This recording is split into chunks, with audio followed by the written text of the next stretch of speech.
જય માતાજી ગ્રાહક મિત્રો, આજે મારી વાલી બહેનો માટે એકદમ ટ્રેન્ડિંગ એવી પાર્ટી વેર સાડી જેમાં તમને ફૂલ કલર ચાર્ટ જોવા મળવાનો છે, પણ કોન્ટ્રાસ્ટ બ્લાઉઝ સાથે એમાં ફરી એકવાર નવો કલર વ્હાઇટ કલર પણ લઈને આવી ગયો છું, જેનો માર્કેટમાં 1500-1600 રૂપિયાનો ભાવ છે, જે તમને માત્ર ને માત્ર ખાલી આપણે 800 રૂપિયામાં આપવાના છે.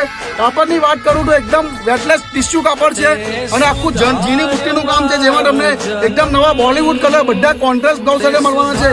તો જે ગ્રાહક મિત્રોને લેવાય ને એટલે પ્રસંગ સાડી સેન્ટરની આઈડી ફોલો કરજો, લાઈક કરજો અને શેર કરજો. એકદમ નવા ટ્રેન્ડિંગ કલર આવેલા છે, એકદમ પાર્ટીવેર સાડી જેમાં વ્હાઇટ કલર પણ એકદમ પાર્ટીવેર છે. તમને ખોલી બતાવું છું. આ એનો બ્લાઉઝ આવશે અને આખી વ્હાઇટ સાડી આવશે. તો જે ગ્રાહક મિત્રોને લેવી હોય ને પ્રસંગ સાડીમાં અવશ્ય મુલાકાત લો. એકદમ લિમિટેડ સ્ટોક છે અને જે ગ્રાહક મિત્રોને હોમ ડિલિવરી પણ ફ્રી કરી આપવામાં આવશે, ઓલ ઇન્ડિયા શિપિંગ ફ્રી ચાર્જમાં. જય માતાજી મારી બહેનો, વ્હાઇટ સાડી ખાલી લૂકજો. એકદમ ઝીણીનું કામ, એકદમ કટવર્કનું કામ, કસકનું કામ આવવાનું છે. અને બ્લાઉઝની વાત કરું તો એકદમ કોન્ટ્રાસ્ટ બ્લાઉઝ છે, પાર્ટી વેર.